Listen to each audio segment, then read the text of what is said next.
Hello everyone and welcome to another episode of Boosted Rolls. My name is Tomasz and I play Circle Orboros. Hi guys, I'm Simon and I play Legion. Today we are going to talk about 3 days convention that take place in Oslo, Norway, which is ConQuest. There are 3 tournaments there: Masters Tournament, Team Tournament, and the Invitational to sum up the whole weekend. There were also some small tournaments for people that dropped from Masters and still wanted to qualify for the Invitational, like Steamroller and Caster Draft. And the next day, during the team tournament, there was a Champions Tournament.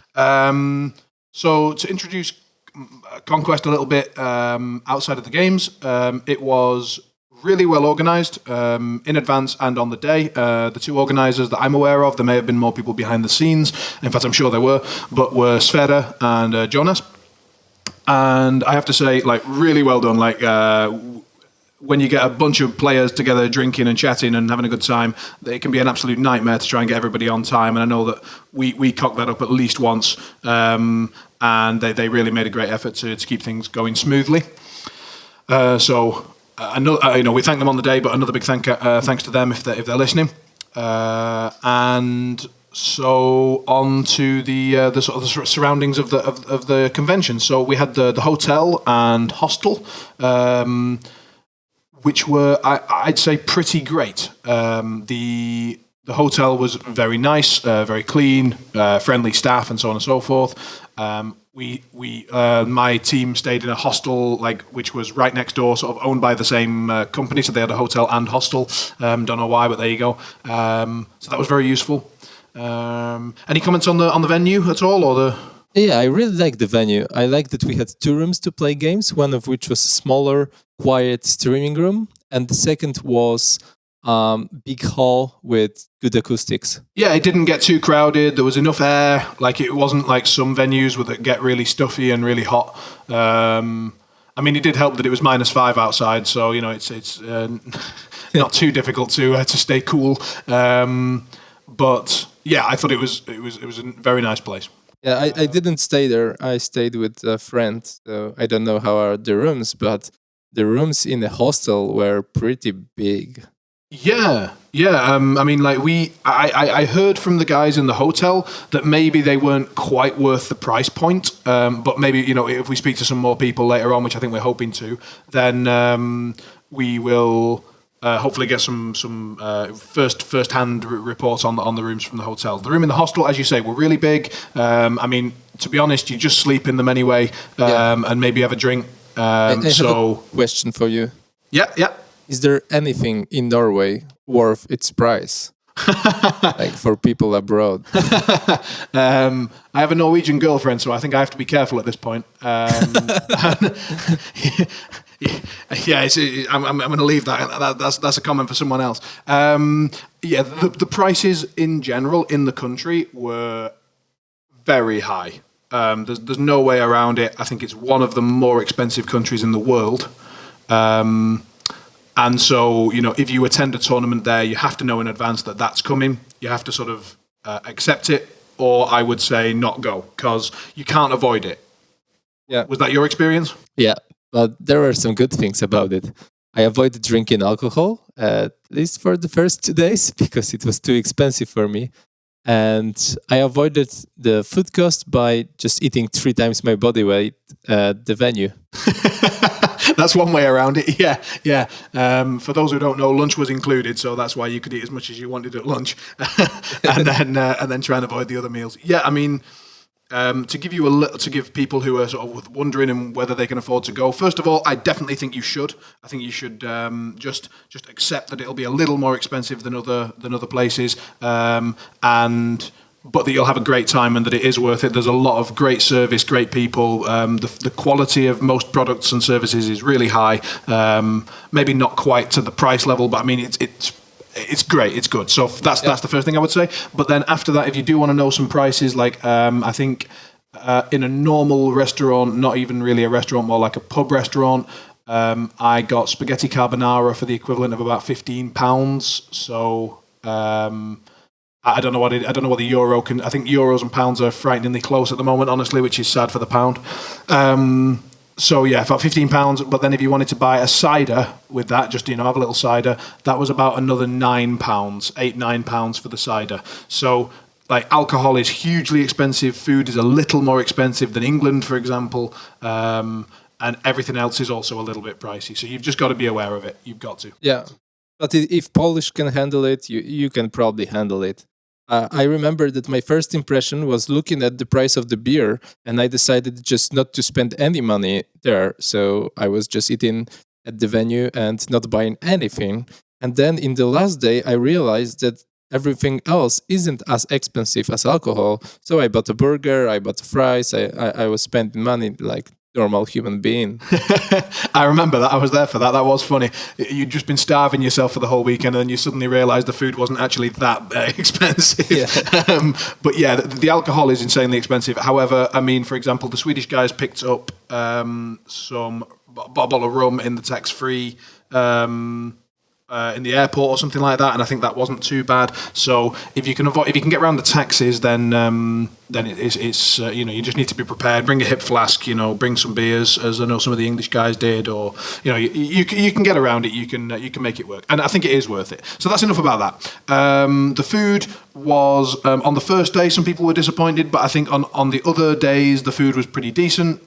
Buffet style, all you can eat, which you definitely took advantage of. Any comments on the food? I liked it. I mean, I was starving, so when the lunch started, I was just, not very picky. Just a happy man. Yeah. And there was a coffee, there was a milk. I was trying to try the Scandinavian style of drinking milk after my meal, because it felt like I'm not going to feel really well after it, but I'm in Scandinavia, so I got to try. And I've got to say, I quite regret trying. I have no idea if that's actually a Scandinavian thing or if that's just Robin being weird. Anyway, moving away from the food then, the city, Oslo, cool, very cool. I think you could have a great time there. If you're a city person, as I am, I think I prefer to spend more time in urban areas than going out and being cold in nature. Then Oslo is very cool. Lots of services, lots of things to do, and I've got to say, like personally, I like Scandinavian culture, so that area just seemed very, very interesting to me. How was your travel? Because I mean, mine was incredibly easy. Just straight over to Prague, flew into Oslo, train into the centre, and then we were walking distance from the venue. So for me, it was really easy. How about for you? For me, it was easy as well. I mean, I took a plane from Krakow, from city where I live, straight to Oslo Torp, and from Oslo Torp I took a bus to the main station. So the only inconvenience there was the price of the bus from airport to the city center. And when I arrived, people told me that they are actually like 3 or 4 times over the price of the train, because it's like made for tourists too. Oh, it's like a tourist trap. Oh, okay. Yeah. Okay. We got the train, so we didn't suffer that one. But it's for those who are wondering, the train is about 100 Norwegian crowns, or about £10 approximately. And how much was the bus? It was approximately 300 NOK, so 3 times the train. Right, that hurts. There you go. If you're going next year, avoid the bus, and definitely do go next year. It is good fun. All right. So enough about the intro. Let's get on to the battle reports, I guess. So we're going to start with just a round by round, and we will leave the finals for another day, because hopefully we're going to invite the special guest to discuss that. So round 1. What was the scenario, and who did you face? So round 1 scenario was Mirage, so the fastest scenario in the whole package. And I was playing against Sidre. I hope I pronounced it well. And it was probably the most funny game of the whole weekend, because I was facing 15 Gorehounds. Yeah. So I was so focused on this 15 Gorehounds, I completely ignored the other list. I don't remember what was it. But he took 15 Gorehounds. I took Ayana. Oh, and maybe I should discuss my pairing first. Sure. As always, I've forgotten to ask about the pairings, so let's do that. So what was your pairing? The first list was Iona in the Varus host with a Feral and a Stalker in the battle group. Then two units of Ravagers, Bloodweavers, Breedencall, and Crockpot as my units. And then White Mane, Shaman, Wolf Rider Champion, Lord of the Fist, Night Witch, and Gallows Grove as my solos. And the second list is Wormwood in Bones of Orboros, which is Megalith, World Guardian, World Warden, and 3 Waldwards in the battle group. Some Blackclads, Sentry Stone, 2 units of Shifting Stone, some Gallows Groves. It's the same list I took to ClockCon, and it's to cover High Reclaimer, it's to cover Crucible Guard and Gunlines in general, and Iona list is just for everything else. Right, makes sense. So in this case, in this first round, you took Iona. Yes, I did. And before the game, I asked Sidra if he ever played into Iona. He told me he didn't, so I gave him like an instruction that, listen, whatever you put in my threat ranges, it's going to be dead. So probably your job is to give me something to make me fit, but at the same time, not enough that you cannot retaliate from it. So yeah, we started playing the game, and then in my alpha, I believe I've killed like 7 or 8 Gorehounds. Okay. Yeah. So the tech there was to trigger Fortune's Path, the Arcana that gives +1/+1, and then Lady Cariana Rose died, so another +1 to hit and damage. But in return, those Gorehounds weren't really able to crack Ravager's armor, and even if they did, I had tough and no knockdown, so I didn't lose too many models. And the game ended on control points 10-3, so yeah, it was a very nice game, and I had a lot of fun. Like, those Gorehounds were all painted, and it just looked insane, and I didn't know what to expect. Like you're facing such a crazy list, you don't know if it's good or not. You just don't know what to expect, and apparently it wasn't good into Iona. And Patrick made a funny comment. He asked me if he had one more Gorehound, would he win the game? Right. Would that last Gorehound have just been enough? All right. I had a slightly similar game, I would say. A lot less crazy lists. I was playing against Henrik Gavel. Really nice guy. Chatted to him a couple of times during the weekend, playing Trollbloods. And he brought Kolgrimmer and something, I don't know. He played Kolgrimmer. And so my pairing this time was Callus 1. That's Jake Van Meter's list with Double Chosen, Double Rotwings, Blightbringer, Harrier, Amok, Spellmartyr, and a couple of Hellmouths and Gudrun. Yep. And also my list, my Callus 2 list. So that's Callus 2 with Archangel and Golab, again with Amok. Then 1 unit of Chosen, max unit of Warmongers with Gorag. That was an idea I actually took from the French player Emilia, I'm not sure the correct pronunciation there. And a couple of Hellmouths and Chef and a couple of Spellmasters, usual support stuff. So in this one, I dropped Callus 1 because he's my sort of standard Trollblood drop. I'm pretty comfortable into Trolls, played against them a lot. And it was on Mirage, which is Callus 1's Wet Dream. So it was very much a scenario game. I was able to push forward hard. He couldn't, or he didn't go into the Hellmouths aggressively enough, and was nervous about them. And terrain was pretty heavily in my favour. I was going second, so I was able to score first. And I think I scored something like 8-0 in the end. We almost didn't kill a model. Nice. I think army points killed was something like 0 and 6, but it was 8-0 because of Callus 1 on Mirage. He was just I think he was a little bit too passive, and he was a bit worried about my threats and so on, which is fair. But you can't be passive against Callus 1, especially not on a scenario. Not on Mirage. No. Completely opposite of my game. I'm looking at my list, and I had 132 kill points. Okay, so when I said they were similar, they were not similar at all. But similar control point score, I suppose. All right, so that's round 1. How was your round 2? Who were you up against? Round 2, I'm playing Alexander, and he's playing Circle. We played together in Sweden in Battle at Lund, and he had Mozart there. So he took a Mosar slightly updated with the virus host CID. So I knew he's going to play it. I picked Iona, so we're having the virus host mirror, and the scenario was standoff. So in his list, he had 2 units of Ravagers, Blood Pack, and Blood Weavers, and I believe it was Pure Blood and Stalker. Mhm. Obviously, Lord of the Fist and some support. Mhm. So we knew that who's going to win the role and go first is going to ambush Blood Weavers, and the second person is going to run after the ambushers. So, All right, ambush the ambushers. Yeah, right, okay. Yeah, so I won the role. I moved forward. He moved slightly forward. I saw his Lord of the Fist and that I can get my Lord of the Fist into him.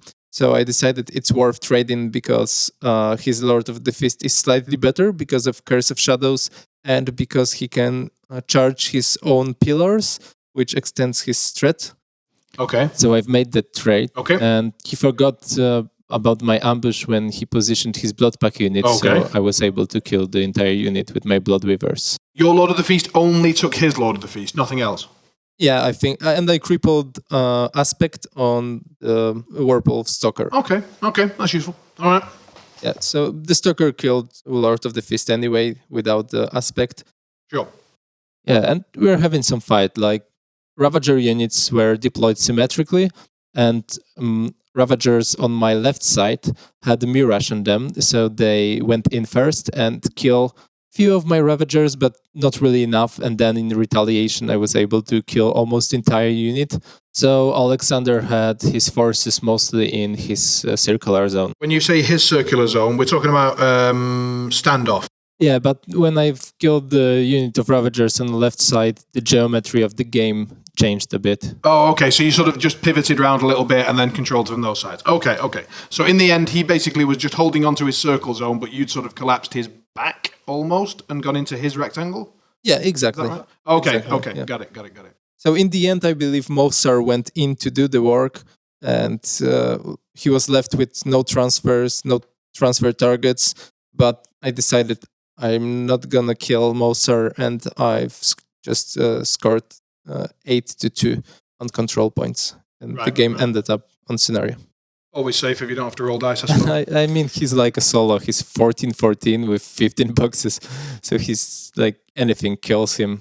But I actually charged him with my Bloodweaver Night Switch just to, like, if she kills you, you're dead. If she doesn't, I'm not going to bother with him anymore, and I will just focus on scoring points for tiebreakers. Oh yeah, fair enough. Yep, that's a good point. Okay, so standoff. Who did I play? Yes. So this was probably my most memorable game from the Masters, and this was into again. So sorry if I get the name wrong, but it's Emily or Emilia. I'm not sure which one is correct. She was also playing Legion, also playing the exact same Callus 1 list, and was playing almost exactly the same Callus 2 list. We had discussed it previously. We dojo a little bit. And she'd suggested the Warmongers instead of the second unit of Chosen in order to provide some hit fixing to the list, maybe provide a little extended threat range and so on. I tested it a few times, felt it was, it had some potential, so I put it into the list.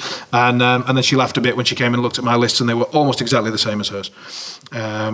So we both thought that was what Legion could bring at the moment, and that's what we brought. And the problem is that Callus 2 has very little chance into Callus 1. Callus 1 is sort of the all-comers list for Legion at the moment, for a lot of people. And so we were pretty clear we were going to play the mirror. In fact, I don't even think we bothered. We just said, look, should we just stop pretending and just both play Callus 1 and roll off? It's like, yeah, okay. so we did that. And it's a fairly horrible matchup. It's very, very clock intensive because Callus 1 is a lot of models. During the feat turn, you've got a lot more models, so it's a hell of a lot of attacks that you need to roll out. Because our threat ranges are exactly the same, the threat dance becomes pretty technical because obviously with the threat ranges being the same, it's very, very tight. And so a lot of it came down to who won the role to go first, and I won the role. All right. So I decided that the person who feated first would lose, because you feat, then they counter feat, and they will have the advantage and basically get the alpha, because during their feat you don't have time or the inclination to particularly kill a bunch of incubi. You don't want to kill a bunch of birds, and then they'll just kill you back and feat, and then you've got a really big problem. So therefore I chose to go second. It would allow me to score first and hopefully to feat second. Emily went first. She ran everything up, usual stuff. I ran out of control range.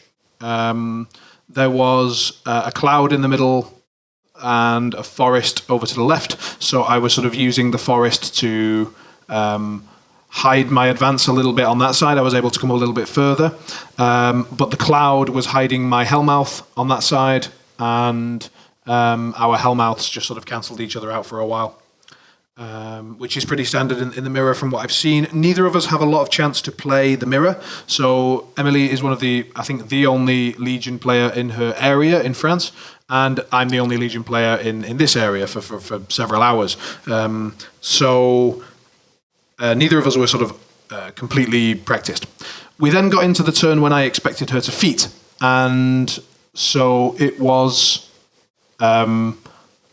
just going into, we would then go into my second turn, so the scoring would begin, and so I expected her to feat. However, we just realised it was a bit of a friendly game. We weren't really keeping everything close to our chest. We were sort of talking about the game as we were playing it, and I suddenly realised that if she doesn't feat and just stays in scenario a little bit, then basically I cannot feat, because then she, if I feat first, it's bad. And so if we just carry on doing that, I don't feat, she doesn't feat, I don't feat, she doesn't feat. And then we finally get to turn 7. But because I'd chosen to go second, if she feats on turn 7, then my feat on turn 7 will do nothing, because Callus's feat is purely defensive. Oh, yeah. So it suddenly became clear to us during round 2 that I'd made a horrific mistake at the start of the game and should have gone first, because now it was clear to both of us that I was going to have to feat first, which, as I said at the start, was the probably deciding factor of the game. So she proceeded to do not exactly what I said she would not do. So she didn't feat. She moved just out of threat ranges, and I think she sacrificed a Chosen with full buffs, Blightbringer plus Ignite to attempt a kill on a Hellmouth. It was a little bit dicey. I think it was 50-50 ish, which was probably a well worth trade, and she got it. So she got the Hellmouth, and that was huge, because in a 7-turn scenario battle, 2 Hellmouths to 1 is a really big difference. Yeah. And that eventually led to her scoring 1 scenario point on a circle zone, and I was essentially never able to get that back. So I feated, she counter-feated exactly as I suggested would happen at some point. It did, and it was indeed quite bad for me. It took a lot of time from both of us. We had some positioning errors in the game, like Kalos getting stuck behind a Blightbringer, some Chosen getting stuck because of a tentacle that forgot to move, all these sort of little mistakes that sort of compound. But all of that just took a lot of time.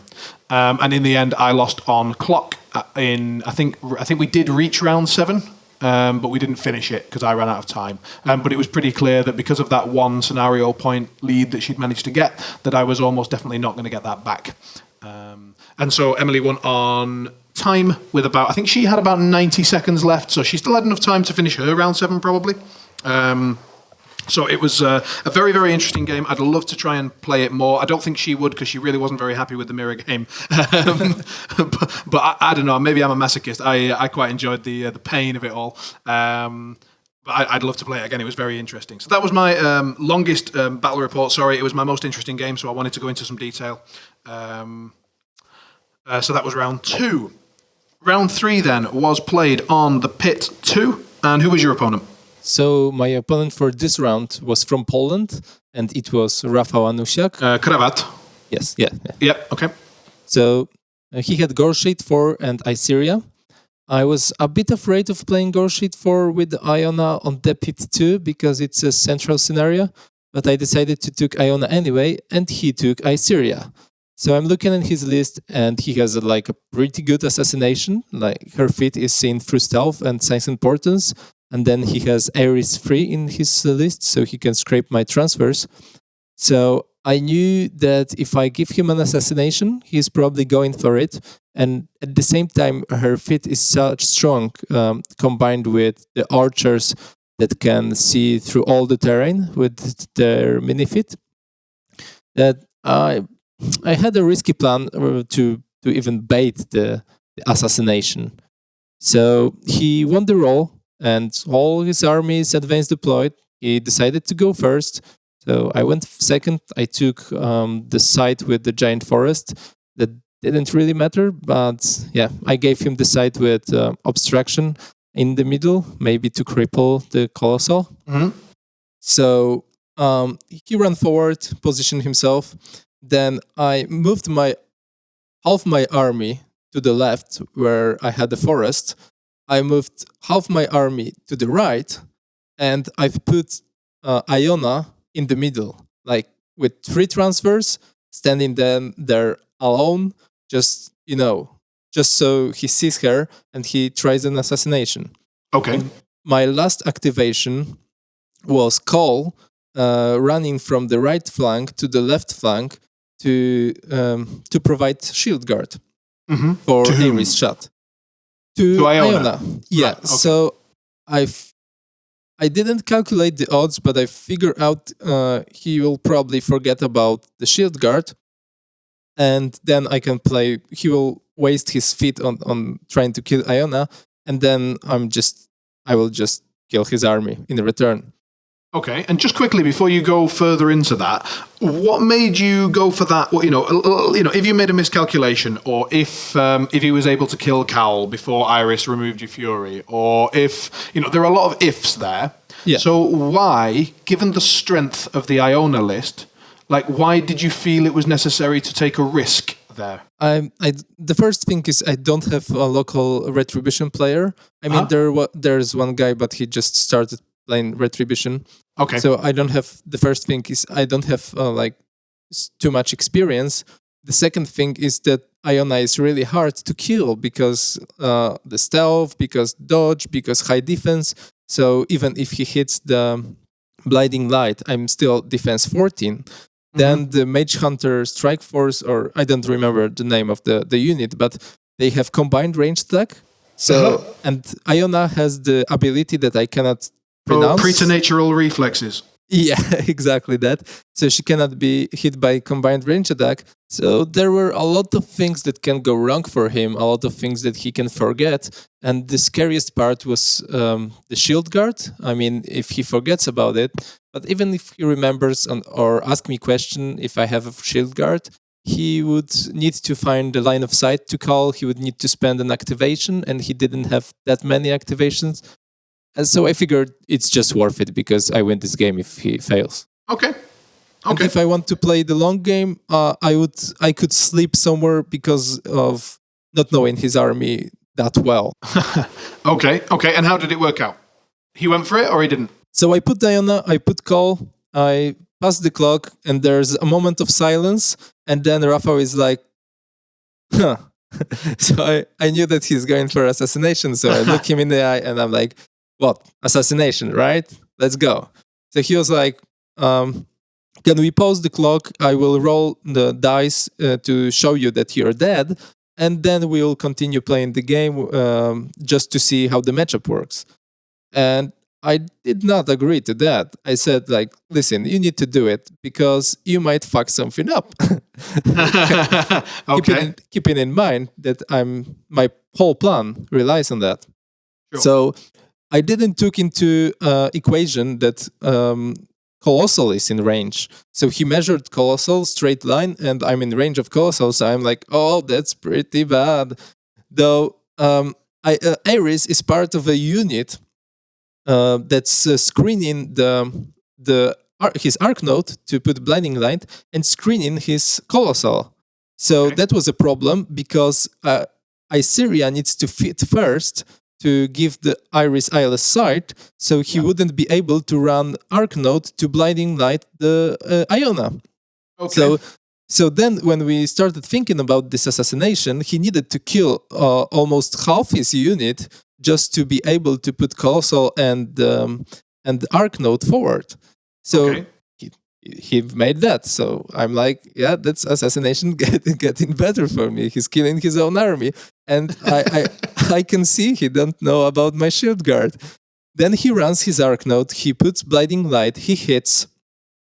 Then Ares moves up, and we pre-measured the Colossal, and we found out that Colossal was actually out of range because of obstruction in the middle. He needed to go around it, so the measurement 17 inches in a straight line wasn't accurate.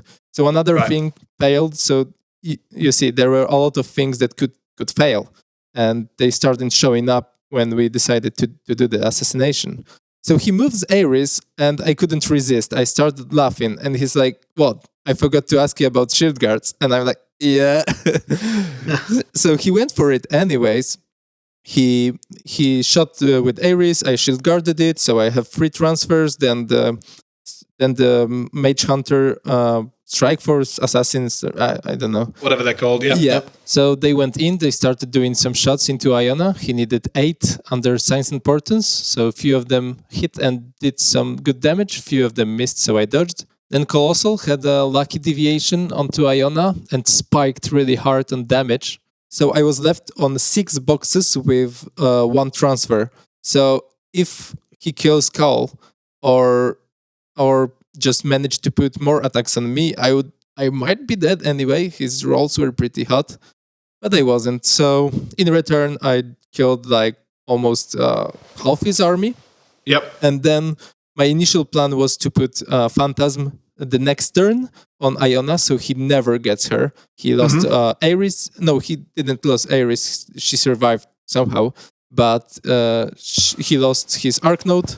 I was able to hide Iona. He lost his Minifit to see through terrain. And I have Phantasm on myself, so there's no way I'm getting assassinated. I don't think. I just need to keep 1 transfers for the Colossal AoE. Okay. That's it. And for the game, I think Rafa was holding up really good. I mean, it's 1 wound infantry into Ravagers, but he managed to hold up really well, like better than expected, at least.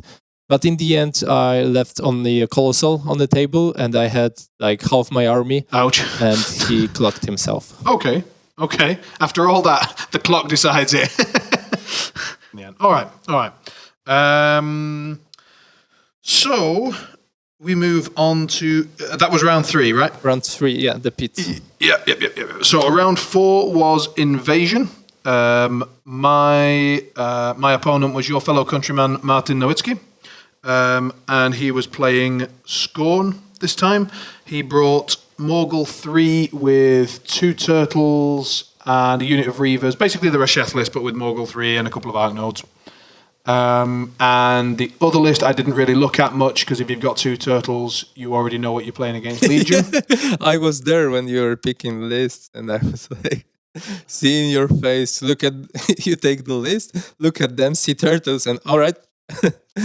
Yeah, I know what I'm playing. Yeah. I mean, it's a bit sad, but that's just how it is. Like Morgul 3 just well, he takes a shit on Primal Terrors from a big height, so there's no reason for him to pick anything else. So I had a plan, my original plan was dodge Scorn. When that failed, I went to plan B, which is to play my Callus 2 list. It's actually designed more for Menoth. It's teched a little bit into Circle. It's quite good into Kador, but it does have this backup option that you can try and play it into Scorn and play it as a purely CK list. It's not designed that way, but you can play it that way. And against Scorn, I think it's our best chance, because trying to play a straight up game into Turtles is just a waste of everybody's time. So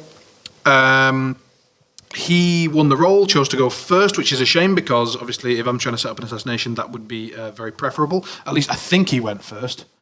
I can't remember now. No, maybe he didn't. Maybe I'm lying. Maybe I went first. Ran up. He was... he made a bit of a mistake, because he used his Pain Givers to whip 1 turtle, and then he used his Morgul Escorts to whip the other turtle, but they have blind on their weapons. So he blinded his own turtle. That was intentional, and then he was going to remove the blind and then trample the turtle, but he forgot, and he was still blind when he tried to trample the second turtle forwards, which means he would have to sacrifice one of his actions, and he couldn't do it, and so on. So I just said roll it back, like there's no point. He'd actually told me his intention before he started the turn, so we just rolled that back. He ran up, trampled, and I think he killed. Did he kill a Hellmouth, or he shot some stuff? Nothing too important. I had the Archangel and Golab in the middle. I'd used the Archangel to sort of just scatter some shots, try and put one of the turtles on fire. I think it immediately went out. And then we got into the sort of the key part of the game. So the idea was that I needed to give him enough that he would want to bring Morgul in, but not too much, so that he doesn't have to really do much, and he just sits back, shoots, repositions, and wins.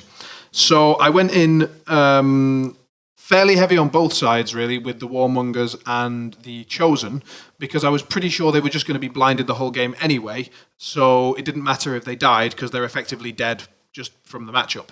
So I moved them up aggressively, and I kept my important three pieces, so Callus himself, Golab, and the Archangel in the center, as far up as I thought I could safely get away with.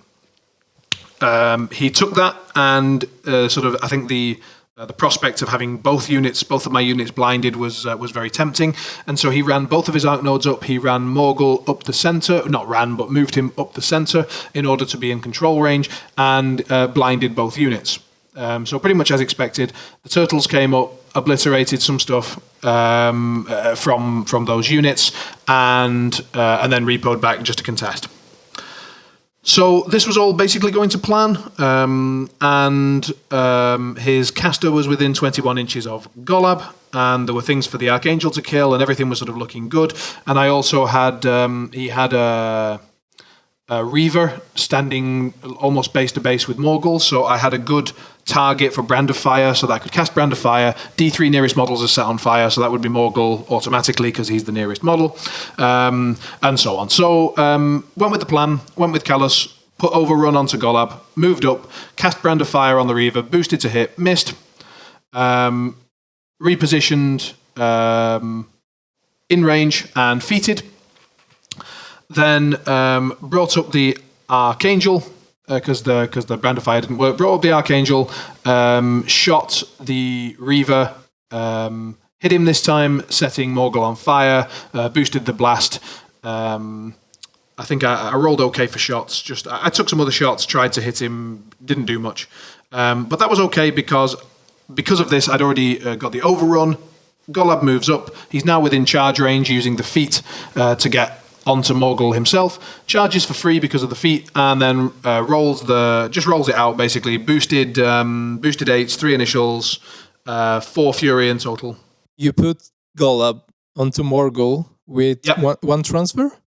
He only had, I think he had one transfer. That's right, one transfer, and he had already been damaged a bit by the blast, and because he's on fire. And he's on fire, and I have the Archangel Animus on Callus 2, so the Archangel Animus stops the fire from going out and increases the damage roll by 2. So he's guaranteed to take a power 14 next round as well, for an average of 7 damage from that. He's already taken, I think, 4 damage from the boosted blast, and now he's got Golab on him. The chances of that working were 85%, and sadly Golab just missed everything. So the plan went as intended, but just didn't work out. So I was happy with how I played it because I did everything I wanted to do. Obviously, I wasn't very happy with the result, but I mean, this happens. So so that was my round 4. How was yours? Who did you play against? So before that round, we had the lunch break, but we knew who I would get in. I got Retribution player again with Gorshit 4 and Kaelissa. I wasn't too worried about Kaelissa because even with my limited experience into Retribution, I had quite a few games against her, but not against Gorshit. So I believe I joined your table and I asked some people like what do they think about Gorshit and how he plays into Thorns. Yeah. And then I believe Tom made the comment that even a single Ravager can kill his whole army, so you just need to back off on his turn. So then I was feeling comfortable because we are playing invasion. So the perfect scenario, because it's slow and long, it's perfect scenarios to just back off under his feet. So we started playing. I don't remember who won the role, but I believe he went first. Okay. Then on his fifth turn, I believe I just gave him 3 souls. I ambushed my blood weavers and jumped and killed a few of the ranged guys. Then in return, he moved forward. He put cloud wall and shoot some of my models. Like not much stuff happened there. Then on my alpha, I killed a lot of models, like a lot of models through the Pac-Manning Ravagers and So Night Witch. right, I see. Yeah. So then, in return, he tried an assassination, but he was measuring out the Sentinels onto Iona.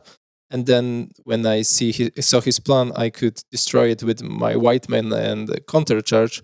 So he cleared the line to Iona. He charged with the first Sentinel, and then I counter charged with White Man blocking his lines. And I believe the game ended up there. There were some.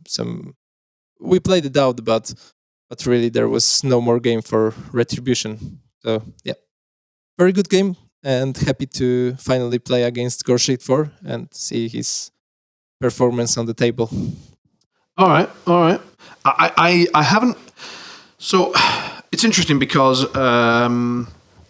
into Retribution, I tend to just drop Callus 1, and I haven't had a huge amount of problems so far because we've got so many birds that we just sort of throw the birds in, they get stationary fine, but then the incubus pop out and they're not stationary, and then we've got the chosen behind that, and it's just sort of, it seems okay. But I've recently heard that, some people have got some interesting tech in their Gorshade 4 lists, and that if they go first, it's a real problem for Legion and so on. So I'm sort of starting to feel like maybe I've underestimated Gorshade 4 and I need to be more nervous about it. But so far, I've never really worried about it. I mean, there are so many huge meta threats at the moment with Tharn and Scorn and High Reclaimer and Crucible Guard and all this stuff that, I mean, just Retribution is so far down the list of worries for me that I think you just build your pairing to deal with Tharn, High Reclaimer and Crucible Guard, and then you find whichever one of those lists happens to be best into Retribution and maybe make one little tech choice, something like that. That seems like a logical way to go for me. Like Nino was the player who played against Emily with Gorshade 4 and won the game against Callus 1, and he said that Callus 1 has no game into it, that he tried it a few times. So I was surprised because a few hours earlier I've heard you saying that Gorshade has no game into Callus 1. So well, not no game, but just that I hadn't had any problems with it. Like Retribution in general, Callus 1 is pretty good, and I've certainly had good experience. But yeah, I heard the same thing, and I actually saw that game, and I was really surprised to see Primal Terrors getting really badly tabled. And obviously, Emily's a very good player. She'd just beaten me the 2 rounds before as well. So I can't really comment on that. It's something that maybe I need to be much more worried about and much more aware of. But I think, as I say, when you've got Tharn out there, like worrying about Retribution is just a waste of time. Yeah, sure. Nino was also a very good player. Like, he was very modest, saying that he's in round 4 unbeaten because he's just lucky. But I don't think that's. I think he was just making good decisions, and he's right. Strong play. Yeah. Oh, good. How was your round 4? In round 4, I played against Jonas, and he was playing Denny1 with Ghost Fleet and something else. I think it was a Black Industries list, maybe. I could have got that totally wrong. But anyway, he dropped the Ghost Fleet, and I played Callus 1. This was on Invasion, right? And I haven't much experience into Ghost Fleet, and I didn't play against it back when it was really strong, and I haven't played it really much at all. So this was my first game sort of trying to grind it out, and he just... I sort of had a look at the list, and I asked him about his power, and I asked him about his threat ranges and so on, and it just didn't seem like he had the power to get through the Chosen very well. So I built myself around that. I was trying to make sure the Chosen were always within the Blightbringer aura, and preferably within the Unyielding aura if they were likely to get charged and so on. And I simply ground him down on scenario. So I was putting a lot of pressure on Denny herself. I was really sort of powering through and running the Blightbringer towards her and screening with some Chosen and some birds and so on. The feet was a big problem for him. I don't think he'd maybe had a lot of practice into the Callus 1 feat, so it took him a lot of time. And I think in the end he clocked out around round 5, I want to say. Round 5 with a bit of a scenario problem on his hands, which, you know, that happens to a lot of lists if they're not... super strong or super experienced into Callus 1, that's how it tends to go. But those both lists are really hard on clock. Like, it's very easy to clock against Ghost Fleet as well.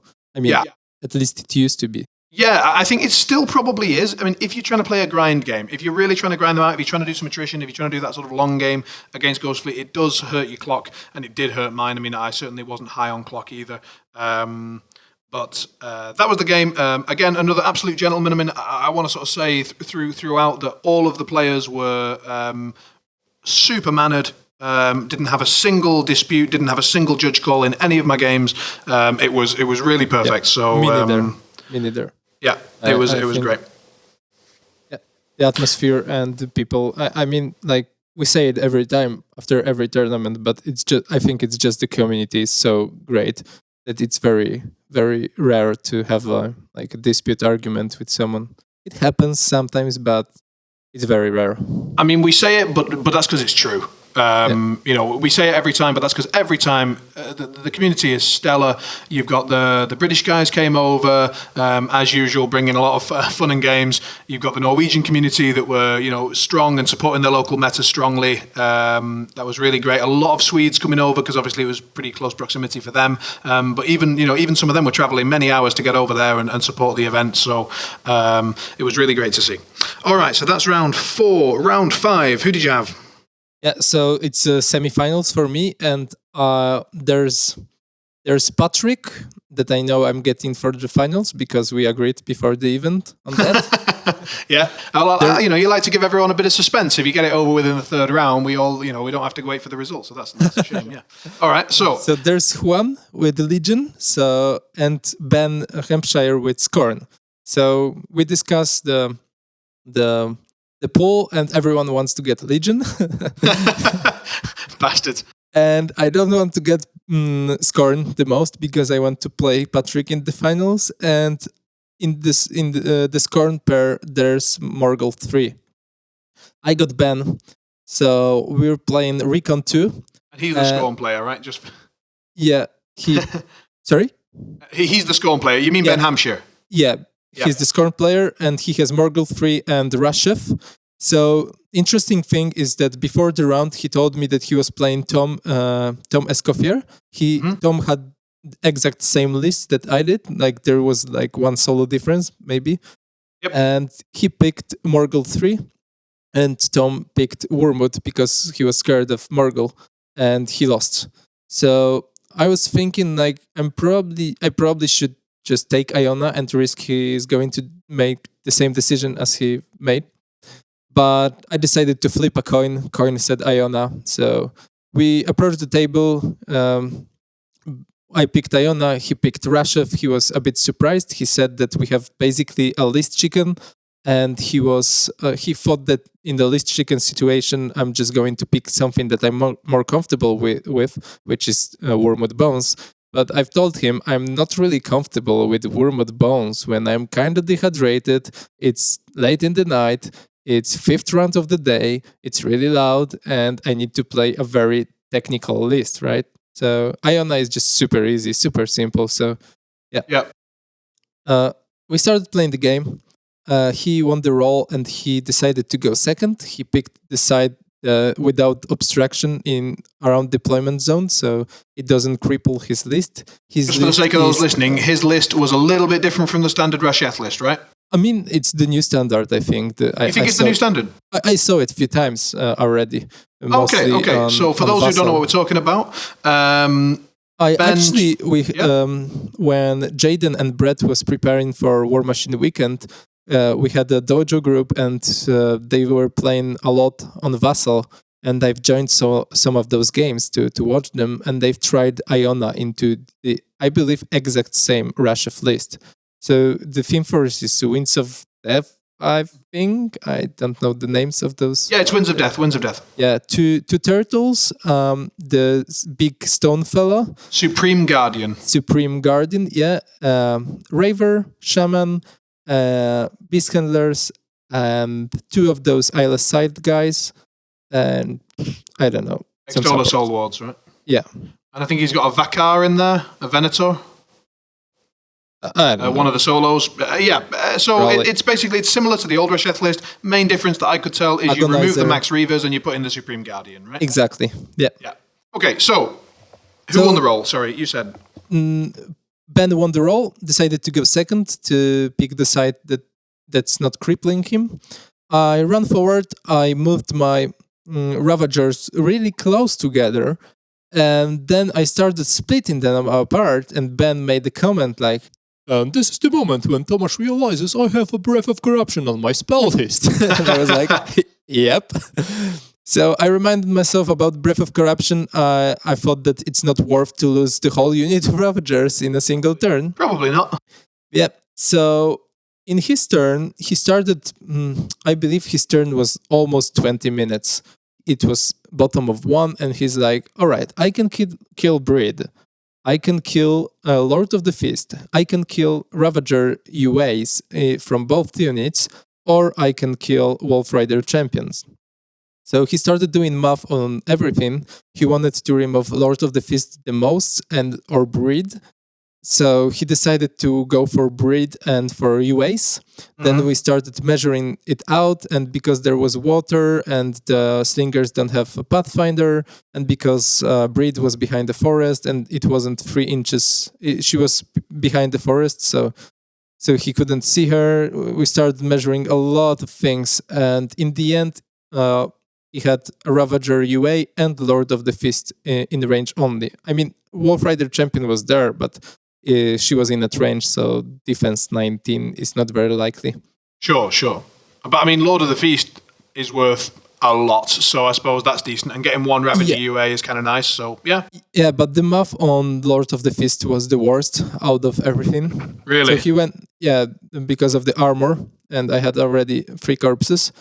So Okay. he went for Lord of the Fist. He needed to roll slightly above average, and he rolled slightly under average. So the turn took like 20 minutes, and I haven't lost a single model, I don't think. Ouch. Yeah. So very good for me.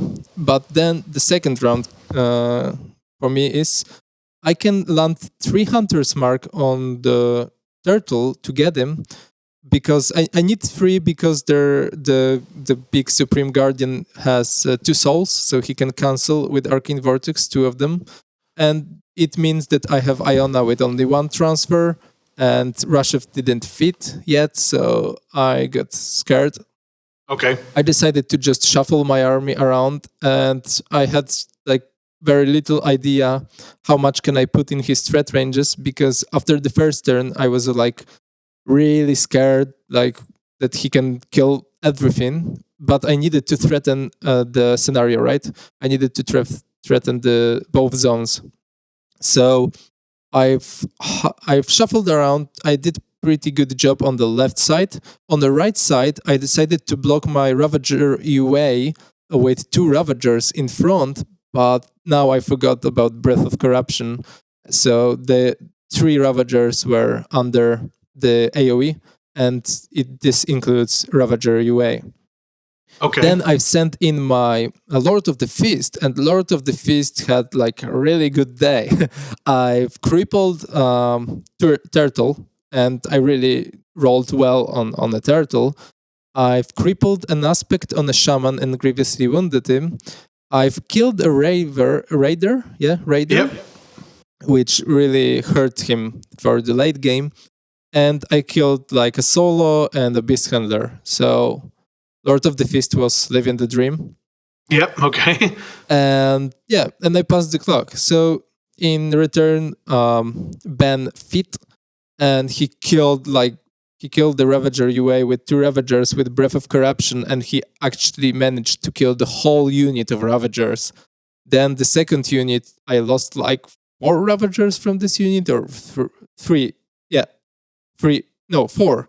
4. I was left with 3. So I lost a lot of stuff. And Martin Room was watching the game, and in the end, he said it was like the most crazy game of War Machine he ever saw.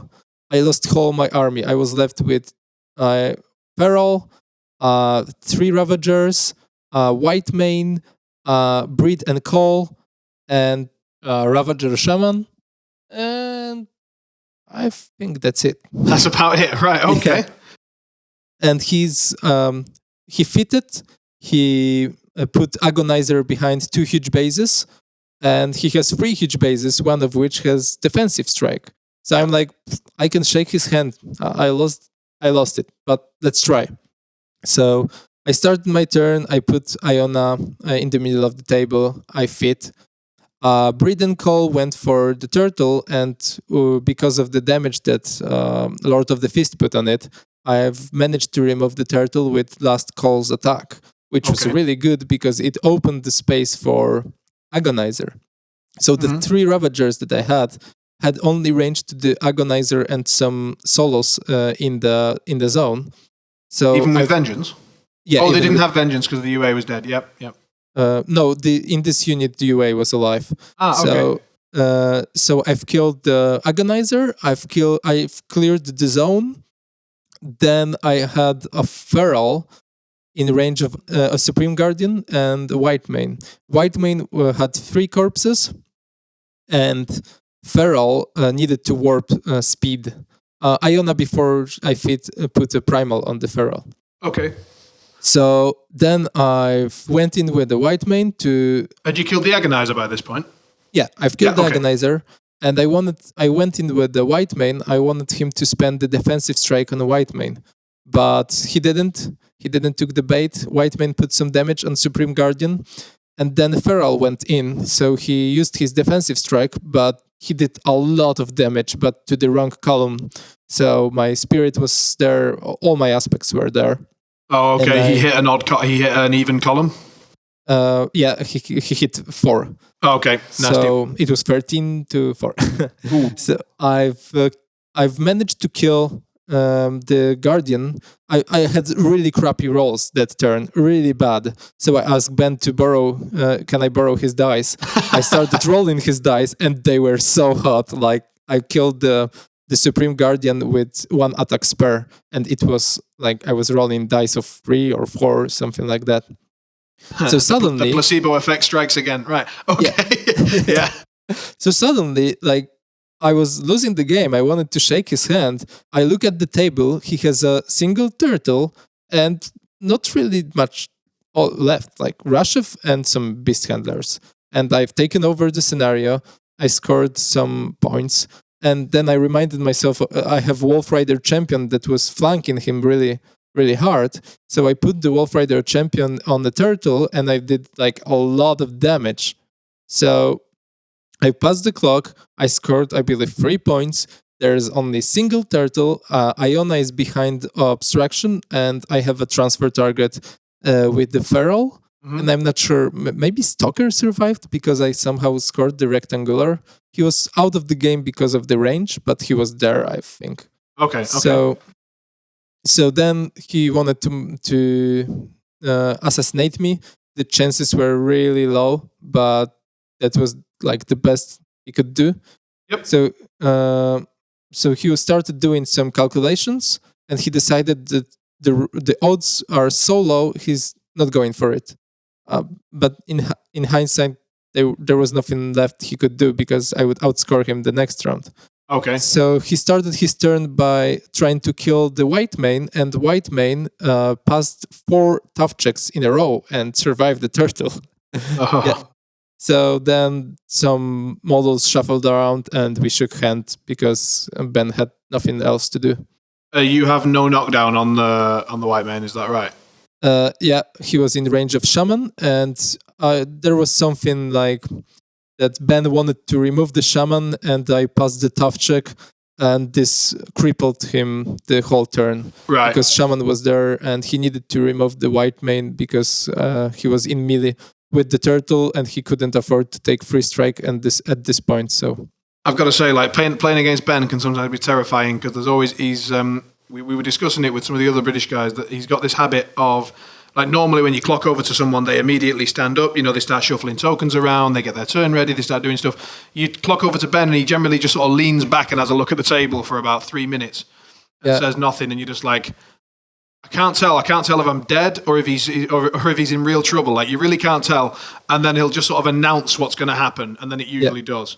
Yeah. And it's like, so he's like, okay, so that's dead, but he lives. And then he does it, and that's exactly what happens. And it's like, it's frightening how accurate he can be with that sometimes. So it was my second game against Ben. The first was in Sweden. I lost with Bradigus into the Dreamer, and it was the same thing. He just, before every turn, he took like, I don't know, 10, 15 minutes, which I thought was my advantage because of the clock. But when he takes this like break to do all the math on everything, like he calculates everything, then his turn is really quick because he knows exactly what he needs to do. So in the end, the clock game is even, especially when he's playing the Rashef list, which is probably very much of his style, like very attrition-y and high value attacks, not a lot of models. Yep. So yeah, but the game it does suit him, yeah. And as you say, like on the table, scary dude. Real life, absolute gent. Love chatting with him. Yeah. So I'll wrap up with my round 5 very quickly because it was a very, very dicey game. I think it was some of the hottest dice I have ever rolled. I was playing against Mateus. He was playing Signar. He had Siege 1 in heavy metal with a couple of Storm Striders, a couple of lights, and the defensive jack with the pattern that says you can't charge it. I forget the name, Crusader? I think. I'm not sure. Let's say Crusader. Crusader is Protectorate jack? Oh, could have cocked that up then. I forgot what it's called. The one that you can't charge anyway. Centurion. Centurion, that's it. Lovely, nicely done. So, played against him. I dropped my Callus 2 list because I felt that his ability to shoot through armor and Callus 1's unyielding wasn't where my strength lie, and he has 2 Storm Striders that can electroleap my birds off the table and all that sort of thing. So I thought high threat ranges, assassination potential, all that sort of stuff would be the better way to go. And in the end, it just didn't matter because everything he rolled missed, everything I rolled hit. And I was rolling, I think, on average, about 14 on damage. On average. And that means a lot of them were higher. For example, 2 Warmongers went in and killed a Storm Strider with Battle Lust. I sent in 3 with Battle Lust. I'd done the maths, like 3 with Battle Lust should just about kill it, and I had Golab left over to finish it off, so I wasn't too bothered if it didn't do it, but the first 2 just totaled it. The third one put a massive chunk in the second Storm Strider. Golab wasn't even needed. I didn't activate him. Such a waste of resources. It was insane. He made a little mistake which ended up costing him a lot, which is that Jack, that Centurion, was just out of control range, so he couldn't power it up, couldn't clear it out. I got a Hellmouth to drag him further away, so he was out of control for the rest of the game, and eventually he just got diced. Yeah. I like having good dice, but having like overly good dice always like feels bad. Like you roll dice and you say sorry to your opponent like 100 times. I spent the whole game just apologizing to him, and I was just like, it went through all the stages that dice can go through. So like at the start, it's just you're really happy about it, like, oh great, finally I got some spikes, superb. And then he's missed a few, that's a bit sad. And then he's missed some more, and I've spiked again. I'm like, I start to feel bad. Then it goes again, and you're just like, now it's just funny. It's just, it's got funny. And then it just got even sadder after that, because it just kept going and kept going. It never let up. He never got a chance. And he took it like an absolute gentleman. He just sort of said, right, I need a beer. Went and got one, came back, and cleaned the table. We had a chat, again, nothing he could do. I've learned absolutely nothing about that matchup, and I'm sure he hasn't either, because nothing he did mattered. Yeah. Which is really sad, but it's pretty rare that I have games like that, so I don't mind that they exist. But I think it was the spirit of our name from the Swedish tournament, the team tournament. I mean, fuck Signar. Fuck Signar. Well, they got proper fucked in this case. So that was that game. It's the last round of the tournament. We have a cut, and then I'm paired with no one else but one and only 2 times Iron Gauntlet winner, Patrick Dumpton! Woo! And he. Yeah, but we're going to discuss this game in the next episode, so stay tuned. Cheers. Cheers.